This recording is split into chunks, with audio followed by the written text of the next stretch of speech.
If y'all are like most of the young entrepreneurial-minded folks I talk to, you are excited about doing work that you care about, that makes an impact. You like fast results, and you're probably wondering what's next after college. Like the last speaker mentioned, are you starting a business? Are you going to work in a business, on a business? I like fast results too. What I actually know more about is working for something that I see in the distance and spending many years working towards that. Really embarking out on an ambiguous journey into the unknown where I have no idea what's going to happen, what obstacles I'm going to face. Ups, downs, twists, turns, as you can imagine. Going to the Olympics is not an easy road. It is not one that happens overnight, nor does building a great business. My message for you guys is to embark on the road that is unknown, that is going to stretch you beyond what you thought possible. That is the road that's going to be the most rewarding, the most fulfilling, and allow you to learn the most about yourself, the world you live in, and ultimately make the biggest impact. There are 4 things that I've learned on my journey through personal experience and from being around countless successful entrepreneurs and athletes. The first thing is to figure out why you care about embarking on that journey. It's going to be different for everyone. You're all unique individuals. Some of you guys came from families who probably didn't have any money, and it's really important that you build a business to pull your family out of that scenario. I met with a great entrepreneur in Austin last week. He's from Lebanon. Part of his reason for wanting to be a successful entrepreneur is bringing his whole family over from Lebanon, paying for their visas, places to stay, and helping them build businesses in America. Other people have a chip on their shoulder because maybe people told you your whole life you'll never be a success, that you're too big or you're too small, you're not talented enough, maybe you're not smart enough, you don't have what it takes, or no one in your family ever achieved anything great. So you're maybe wondering, do I have what it takes? Probably no one in here who are college kids have kids yet. Maybe you do, but someday you're going to have kids. I have a 4.5-month-old son right now with my wife. He's at home. And let me tell you, when you have a kid, things change. You become a lot more motivated on some things that you weren't. And some of you will be motivated by the fact that you have to take care of your family. And that's what's going to push you. When I was a kid, I grew up in Wisconsin, Milwaukee, Wisconsin. I was a small, in Wisconsin here? Okay, good. I was a small, underage, under-talented kid who had a dream of going to the Olympics. I remember watching Team USA in the '96 Olympics, where some of you guys were probably not born yet. And I knew then and there I wanted to go to the Olympics. And the more excited I got about it, the more I told people about it, the more people questioned me. They said, there's no way you'll go to the Olympics. Do you know how big and strong and talented those people are? Do you know how hard it is to get to the Olympics? And as people said that over and over and over, this inferno built inside me. And I got more annoyed and more annoyed. You guys would probably, this guy's shaking his head. You've experienced that before. It's miserable and amazing at the same time. The more people pushed me and the more people doubted me, the more I wanted to be an Olympian. It was almost a nature of proving to the fact that I could be a world-class athlete. That was the first part of my motivation. Then I got to the Olympics. I won 2 gold medals. I was on what last year was just regarded and voted upon as the most epic Olympic race in Olympic history with Michael Phelps, Jason Lezak, and Cullen Jones, where we beat the French at the last minute in the 400 freestyle relay. I had no more proving to do. Anyone who ever said, oh, you'll never make it to the Olympics, you'll never be the best, I didn't have that motivation anymore because all of a sudden I had been to the top. So what's next? Well, once you get to the top, this journey is one thing. Actually staying at the top is a whole other bag of worms. So then I fell in love with the puzzle of figuring out how to continue to be the best in the world. In sports, that means everything from nutrition, technique, sleep, stretching, physical therapy, mental fortitude, seeing a sports psychologist and figure out how you can be the best every single day when you go to practice so you can be the best when you go to the competition. That puzzle was something I fell in love with for a lot of years. Then when I started my most recent business, Athletic Foodie, my reason for caring was that I wanted to help other athletes improve their performance by having better nutrition, something that I had struggled with for a long time, something that tons of athletes struggle with. Right now in my role at the Acton School of Business, that program changed my life. And the reason that I wanted to be the CEO, the reason I care about my work is because I want more people to come experience the power of this place and transform their lives. Recognize that your motivation now may be different than your motivation later, and that's okay. Don't be scared about sharing your motivation with people. Say, hey, this is what I'm going after. This is why I'm motivated to do this. If you choose the journey that's hard, that is uncomfortable, that is not the road that most of the people around you are going to go, it is going to be riddled with failure and defeat and tragedy. And those people will be able to come alongside you and say, hey, Mark, this is what you told me you were working for. This is what you told me motivated you. You seem down and out. Has something changed? Is there something I can do to help you? Share the journey with people. So the first thing is figure out why it matters for you to go on that unknown journey. It's easy to go get a regular job. It's easy to go the path most people are going to go. It's hard to build a great business. It's hard to be a world-class athlete. The second thing you have to do is find and use every resource around you to your advantage. You guys are obviously thinking about this already, which is why you're at this conference. To be great at anything, we don't do it on our own. If you heard the previous speaker, he said 50% of his time is spent recruiting. That's because he realizes he doesn't have all the bandwidth. And he's probably not the smartest person in his business, and he would tell you that. So if you want to go to the top, you have to find all the resources that are currently available to you and all the resources that are not available to you. Maybe you just haven't found them yet. When I went to my first big competition, I was 13 years old. My coach and I drove from Wisconsin up to Minneapolis. When I got there, he said, look around at all the people in this pool and realize that every single person has something to contribute to you, something you can learn from that's going to help you be successful, help you go to the Olympics. Look at that guy in lane 4, Olympic backstroker. See how he starts, how he kicks underwater. When he gets out, go ask him how he warms down. Ask him, what'd you eat for dinner the night before? What time did you go to sleep? I didn't even know that you could go and ask people that. I didn't know that people would actually share. And what I actually found out was that the people who actually know what they're doing, the people who are world-class and have a system for it, they'll share it. Why? Because they know most people are never going to do what's required to be the best in the world. Most people never put in the work, time, dedication, sacrifices to building a great business. It's easy to say you want to be that guy who is up on this stage and have millions of users. It is incredibly difficult to wake up at 5 a.m. and stay up until 1 a.m., 7 days a week for 14 months on end doing something. So ask the people who are doing it great, and the people who know what they're doing will tell you. The people who don't, those are generally the people who got there and have no idea what they did in their past to get there. They got there by luck. Maybe they got there because they're super talented. That only takes them so far. So use every single resource. When I went to the University of Texas, so he went to the University of Illinois, I decided to go to the University of Texas, so hook 'em horns. I showed up on the pool deck as a freshman, 18 years old. There were 7 U.S. Olympians on that swim team, all of whom had Olympic medals, 5 of whom had Olympic gold medals. I went from being a stud in Wisconsin to getting smashed every single day in practice, at every single competition. It was almost debilitating. I had 2 choices. One, I could have given in and said, this is not the road for me. I obviously don't have what it takes to cut it. Or 2, I could look around at all these Olympians and the people who maybe I was even better at, but they had little pieces of their training that were better than me. And I could say, hey, Nate, you have the best nutrition of anyone I know. How do you do that? Neil, your freestyle is perfect. I want to be a great freestyler. We watch my stroke above water, below water. This is applicable to you guys in what you're working on now as entrepreneurs. Ask the people around you. Use them as resources. Don't be intimidated. Everyone started at the bottom. No one started from the very top. No one started with all the lessons learned. So I used every single resource around me to my advantage over and over and over again.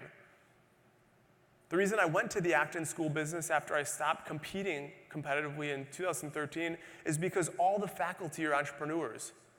They've started 42 businesses worth $5 billion in value. So I thought, okay, I went to the Olympics because I went to the best program in the world, Eddie Reese, the coach at Texas, has coached more Olympians who've won more gold medals than any other program in the world. I know that that works. Where else can I find an environment like that so that I can also learn the skills and the tools and the mindset to be a great entrepreneur? This happened to be the place, so I went there. The third thing we have to really think about is stick to the fundamentals and be patient. It's easy to want fast results. It's very difficult to push for years and years and years towards something that you believe in your heart and in your mind. In 2004, I went to the Olympic trials in Long Beach, California. I wanted to go to the Olympics in the 100 freestyle, actually the 400 freestyle relay, and to do that you have to get in the top 6. I made it to the prelims and the semifinals, and I found myself in the finals at 18 years old. I was 3 years younger than the next person. This was after my freshman year of college at the University of Texas. I was so sure that I was going to make the Olympic team, I had this voice recorder. And the night before, I recorded in this voice memo, tomorrow night you're going to be on the U.S. Olympic team. I was absolutely sure. I get to the pool, I warm up, I am high as a kite. I'm so excited. My coaches come up to me, they say, okay, let's just change the game plan a little bit. All these guys are huge, and they're going to go out super fast, and it's going to get really wavy in there. So don't go out as fast as you would normally, so you have more energy on the second 50 to come back and beat people. I was 18, I didn't really know anything. So I said, this is an amazing idea. I went out the first 50 a little bit slower. I come back the second 50, I hit the wall, and the absolute worst feeling in the world comes over me.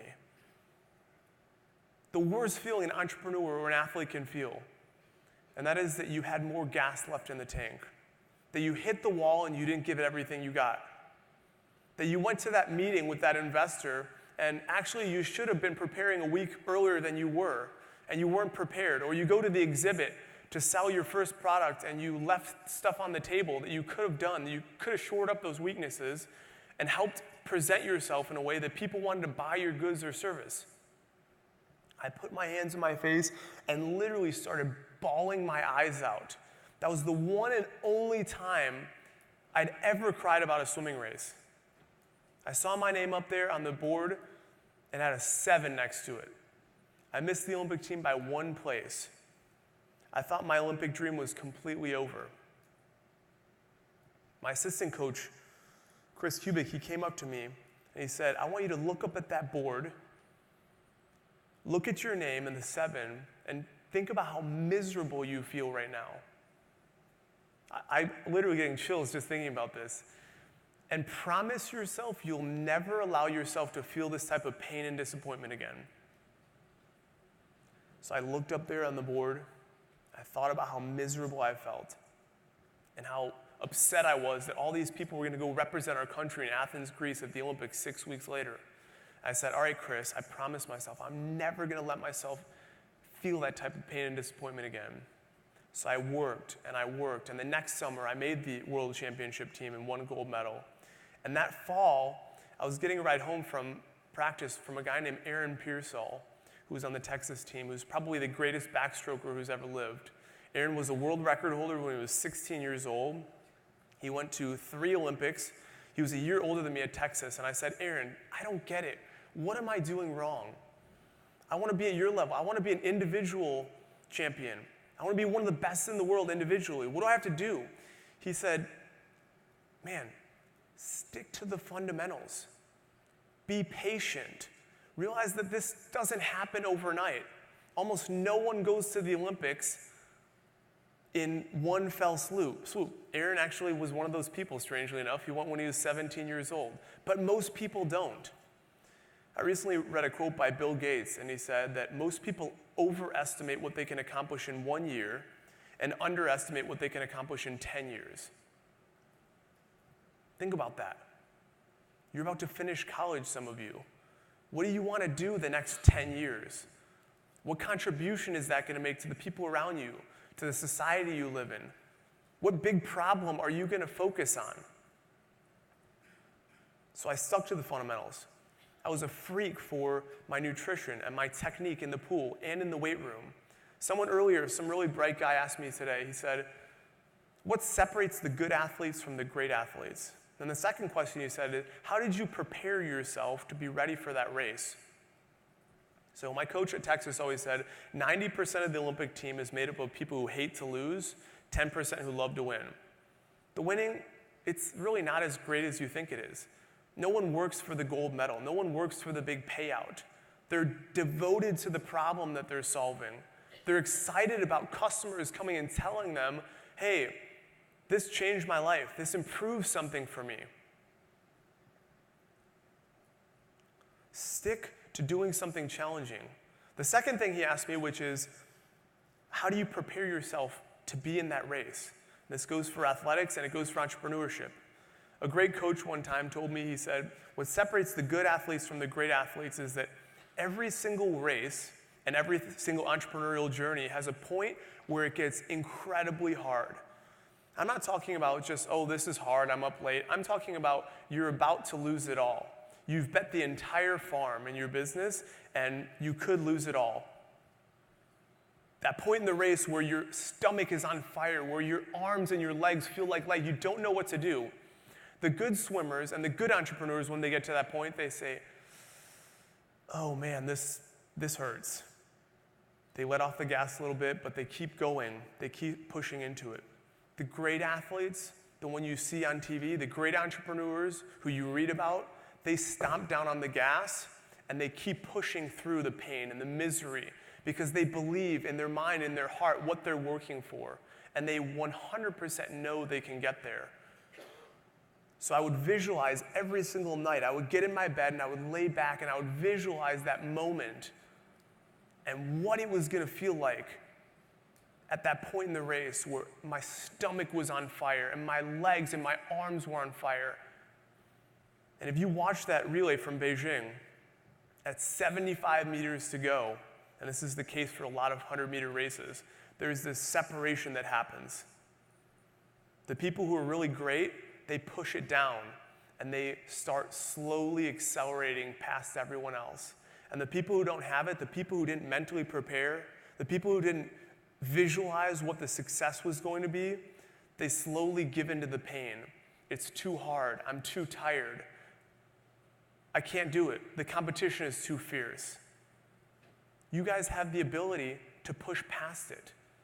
Don't show up to the pitch the first go-round having never practiced. Visualize what it's going to be like in your mind.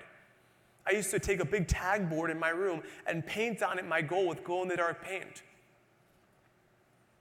I would shine a light on that, and every night I would lay on my side and I would look at that, and I would visualize in my mind what it was going to be like when I achieved that goal. Do that for your business. Think about what it's going to be like to have customers who love your product or service. Think about what it's going to be like when investors say, I love what you're doing, I'm going to write you a check. Think about it when your employees love their work environment, when they're dedicated to the business that you guys are building because they know it solves a supreme problem in the world. The fourth thing is to cherish the journey. We only get one shot at this. You want to be a great athlete? You better do it early, because when you get older, your time has passed. You have one life. How are you going to spend your time? Cherish the moments. In 2004, when I missed the Olympic team, that's what fueled me to go to 2008, 4 years later, where I went to the competition. I won the 50 freestyle and the 100 freestyle.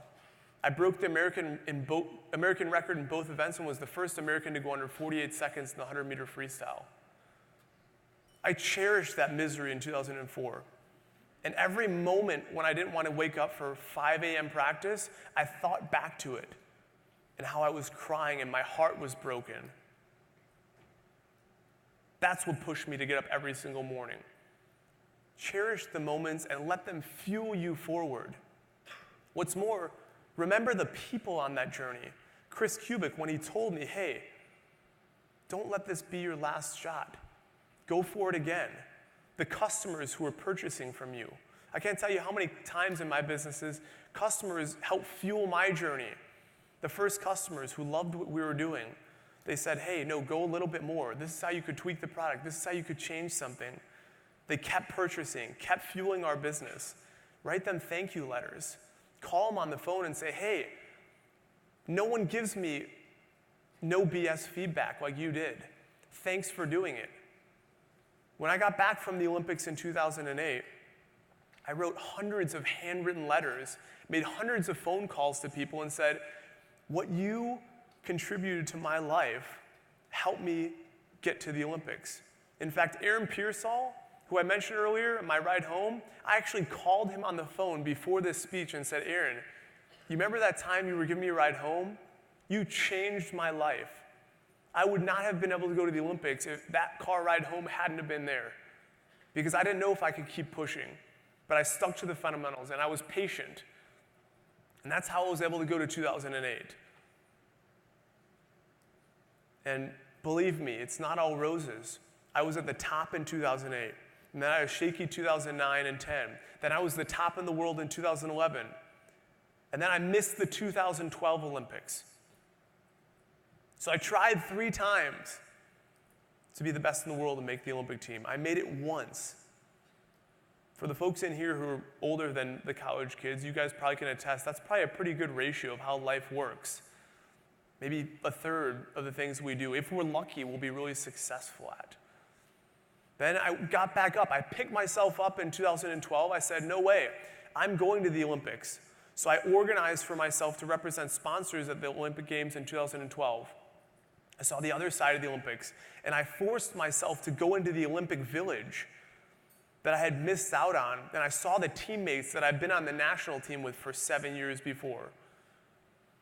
And it was miserable. I wanted to go into a corner and cry because I had missed the Olympic team I dedicated my entire life to. And the reason I made myself go into that Olympic Village is because I needed to feel the gravity of that situation, of how real it is when you work for something and you miss it.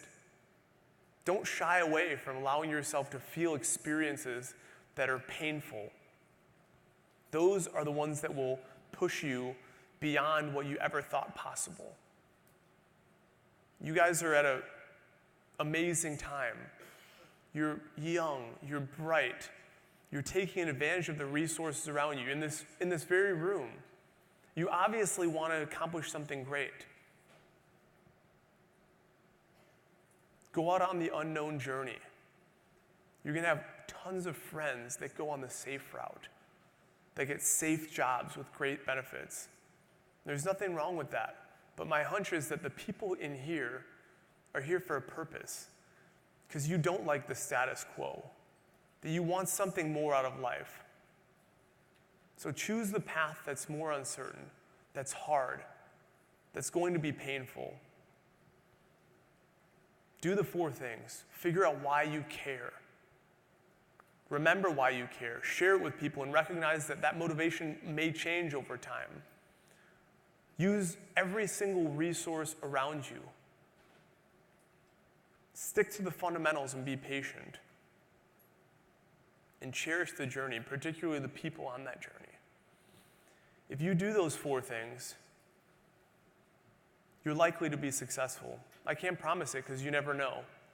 What I can promise you is that you're going to have a journey that is rewarding, that you'll be able to look back upon your life and say, I am so thankful that I chose to do that.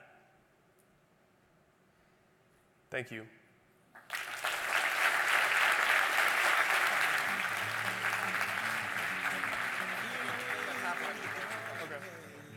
All right. Another round of applause for Garrett. That was fantastic. We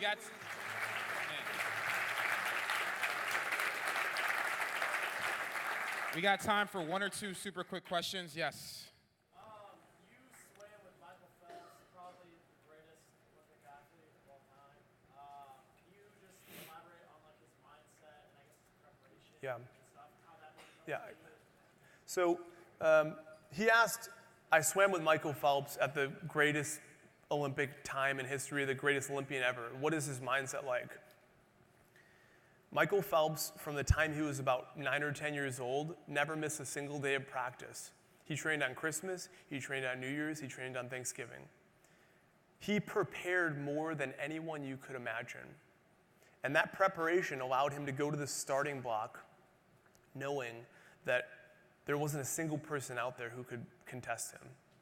And he knew implicitly in his mind, better than any athlete I've ever been around, when he got to that block, he was going to win. And even if competitors were ahead of him in a race, they had this sneaky suspicion in their mind, uh-oh, Phelps is coming for me. And you'd see that at the end of races. He would end up getting people at the end because he knew he had it and other people knew he was coming for him. Wow, that confidence piece. Incredible. One more? We have time for one more, yeah. As you're going from athletics, you transition into the business world, and while they might have some dichotomy, it is a big transition. Can you talk about how you leverage that change in your life into this new world that you've entered? Yeah, so what's the difference? How do I leverage my athletic background to the business world? The Olympics does one thing for you in terms of opening doors. It proves to people that you're willing to do whatever it takes. Be the person who's willing to do whatever it takes. I don't care if you have to get up at 3 in the morning to walk someplace for 2 hours to get to someone's door. Do whatever it takes. That's the mindset that I took into the business world. So I might not be the smartest or the most capable, but I will bust my butt as well or as hard for longer than anyone. And that's what I took into the business world. And an open mind and realizing that I don't know everything. So I'm going to get around the really smart people who can help teach me what I need to know. That's how I approach the business world. Fantastic. Thank you so much, Garrett. Thank you all.